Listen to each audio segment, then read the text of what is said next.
નમસ્કાર મિત્રો, જય ગુરુદેવ, જય માતાજી। મિત્રો, આપણા ઘરમાં આપણા માતાજી એટલે કે કુળદેવીમાં ઘરમાં જાગૃત હોય તો આપણને આવા પ્રકારના સંકેતો મળે છે। મિત્રો, કુળદેવીમાં છે ને એ આપણા કુળનું રક્ષણ કરે છે, કુળનો વધારો કરે છે, કુળનો વંશ પરંપરાગત કુળમાં કુળદીપક આપે છે અને આપણા કુળની રક્ષા કરીને આપણા કુળને ઉજાગર કરે છે। એ જ માં ભગવતી, એ જ માં કુળદેવી આપણા ઘરમાં જાગૃત હોય તો માતાજી આપણને આવા સંકેતો આપે છે। જ્યારે તમને પૂરેપૂરો વિશ્વાસ અને પૂરેપૂરી શ્રદ્ધા કુળદેવી ઉપર હોય, જેવી કે માં એટલો બધો હું વિશ્વાસ તારા ઉપર કરું છું, એટલો બધો આંધળો વિશ્વાસ કરું છું કે માં તું કરે એ ખરું, તારે તોય તું અને હે માં મારે તોય તું।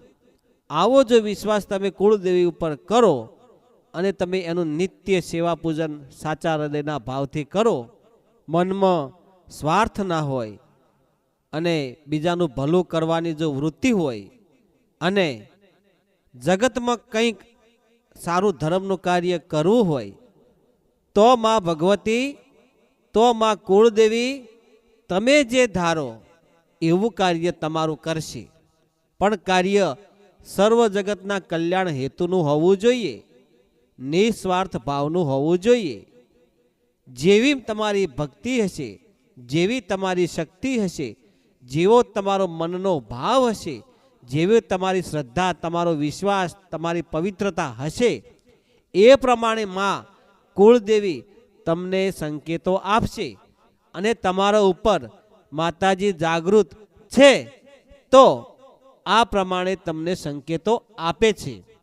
તો મિત્રો, વિડીયોમાં પહેલી વાર તમે હોય તો સૌપ્રથમ ચેનલને સબસ્ક્રાઈબ કરજો।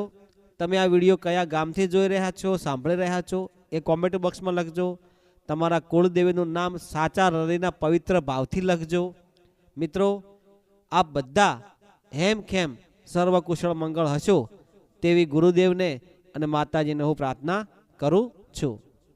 તો મિત્રો, સર્વપ્રથમ માતાજી તમારા ઉપર જાગૃત હોય, તમારા ઉપર પ્રસન્ન હોય, તમારા ઉપર રાજી થયેલા હોય, તમારા ઘરમાં, તમારા પરિવારમાં, તમારા કુટુંબમાં હેમખેમ સર્વકુશળ મંગળ, પહેલો સંકેત એ છે કે આખો પરિવાર એક સંપી થઈને રહેતો હોય અને હેમખેમ હોય, સર્વકુશળ મંગળ હોય તો પહેલો સંકેત એ છે કે આખો પરિવાર એકતા છે, સંપ છે, તમારા પરિવારનો સંપ છે, એક જ વડીલ કે બધા જ ઉભા રહે, એવો પહેલો જ સંકેત છે કે તમારા ઘરમાં કુળદેવીમાં જાગૃત છે।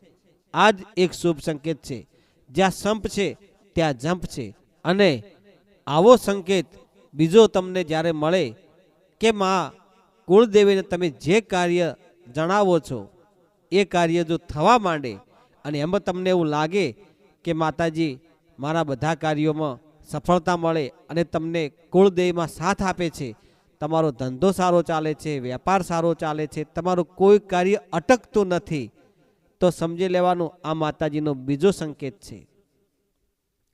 ત્રીજો અને ખાસ સંકેત, જ્યારે કોઈ તમારું ના હોય, તમારું આ દુનિયામાં કોઈ ના હોય, એટલે સમજી લો કોઈ પણ તમારું ના હોય, પોતાનું કે પારકું કોઈ પણ તમારું ના હોય અને તમારા જીવનમાં ક્યાંયથી પણ આવક આવે છે, તમારી સમૃદ્ધિ થવા લાગે છે, તમારો ધંધો ચાલવા લાગે છે, તમારામાં કંઈક વિશેષતા આવવા લાગે છે, કંઈક તમારામાં નવીનતા થવા લાગે છે, તો સમજી લેવાનું કે કોઈ ને કોઈ શક્તિ તમને ધક્કો મારી રહી છે કે તમે સારા કાર્યમાં આગળ જાઓ, ધર્મના કાર્યમાં આગળ જાઓ, તમારું ઘર સંસાર ચાલે છે, તમારો પરિવાર દુઃખમાંથી મુક્ત થઈ ગયો છે, તમારી આર્થિક પરિસ્થિતિ ટળી ગઈ છે, ઘરમાં બીમારી નથી, કોર્ટ કચેરી કે કેસ કબાડા નથી, તો મિત્રો સમજી લેવાનું આ માતાજીનો શુભ સંકેત તમને જોવા મળશે।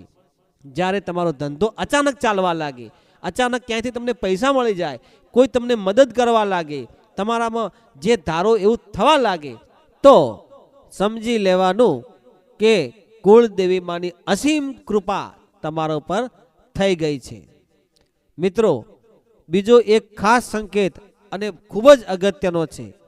જ્યારે માં ભગવતીની કુળદેવીની તમારા ઉપર, તમારા માતાજીની તમારા ઉપર દયા થાય, તમારા ઉપર કૃપા થાય, તો તમે સાચું બોલવા લાગશો, મીઠું બોલવા લાગશો.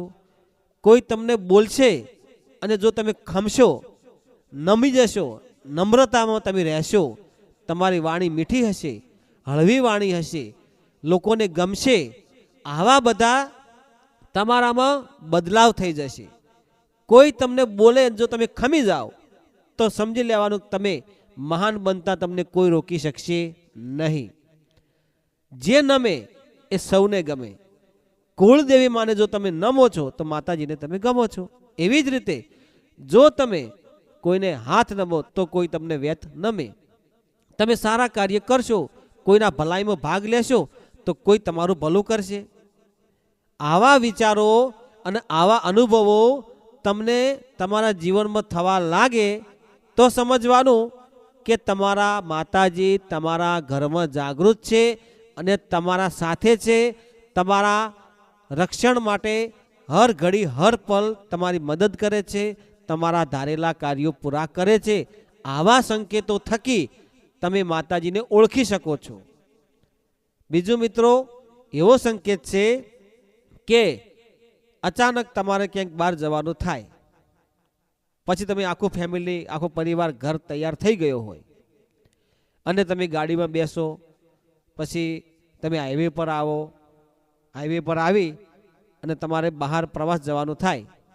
હવે એ વખતે અચાનક જ કોઈનો ફોન આવી જાય, કોઈ તમને બોલાવો આવી જાય, કદાચ તમે કોઈ વસ્તુ ભૂલી ગયા હોય અને ત્યાંથી તમે ગાડી કે તમે બહાર ગામ નીકળ્યા હોય, હાઈવેથી પાછા ઘરે આવો, પાછા તમે રિટર્ન ઘરે આવી જાઓ અને એવા સમયમાં જ્યાંથી તમે પાછા આવ્યા હોય એ જ સમયે કોઈ મોટો ભયંકર અકસ્માત થાય અને બધા જ લોકો મરી જવાની સમાચાર તમને મળ્યા હોય તો વિચાર કરો, આ તમને કોણે બચાવ્યા?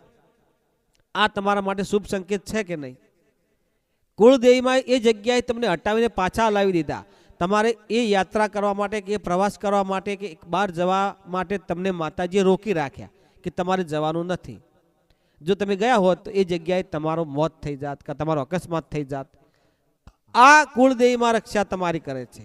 આ રીતે તમને બચાવે છે. કોઈ વિઘન આવતું હોય ને તોય બચાવે, કોઈ તમારા પર સંકટ આવતું હોય ને તોય બચાવે. એનું નામ માતાજી, કારણ કે તમારે રક્ષા કરે છે.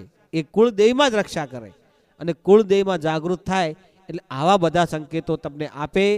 તમને ઓળખાય નહીં, તમને જણાય નહીં, અજાણતા રૂપે તમને સંકેતો મળે તો સમજવાનું કે તમારા ઘરમાં માતાજી જાગૃત છે. તમારા બાળકો સારી ટકાવારીમાં ભણી ગણીને હોશિયાર થાય અચાનક જ તો સમજવાનું કે માતાજી પ્રસન્ન છે. મિત્રો, આવા ઘણા બધા સંકેતો તમને સારા મળે ભલાઈ માટેના, અને તમારું જીવન સચ્ચાઈના, સત્યના માર્ગે જો થવા લાગે, તમે પોતે સાચું બોલો, તમે પોતે સારા કાર્યોમાં જોડાઈ જાઓ, સાધુ સંતોના આશીર્વાદ સાંભળો, વડીલોના આશીર્વાદ સાંભળો, ગુરુજનોના આશીર્વાદ સાંભળો, માતા પિતાનું કહેવું કરવા લાગો તો સમજવાનું કે માતાજીની કૃપા થઈ ગઈ છે. જ્યારે ધર્મના માર્ગ ઉપર રહો, કોઈ અથાશક્તિ દાન ધર્મ દક્ષિણા પુણ્ય કરો એટલે આવા કર્મો થકી માતાજી જાગૃત થાય છે અને આ પ્રમાણે તમારું જે ધર્મનો પાયો છે એ મજબૂત થાય છે અને તમારા જીવનમાં, તમારી પેઢીમાં ધર્મ કરવાથી, પુણ્ય કરવાથી ક્યારેય તમારા ઘરની પેઢીનો નાશ નથી થતો અને સદાયને માટે માં ભગવતી કુળદેવીમાં તમારા ઉપર અસીમ કૃપા વરસાવતા રહે છે જ્યારે તમે ધર્મના માર્ગે રહો છો ત્યારે. મિત્રો, આ વિડીયો તમને કેવો લાગ્યો એ કોમેન્ટમાં પ્રતિભાવો જણાવજો. જય ગુરુદેવ, જય માતાજી.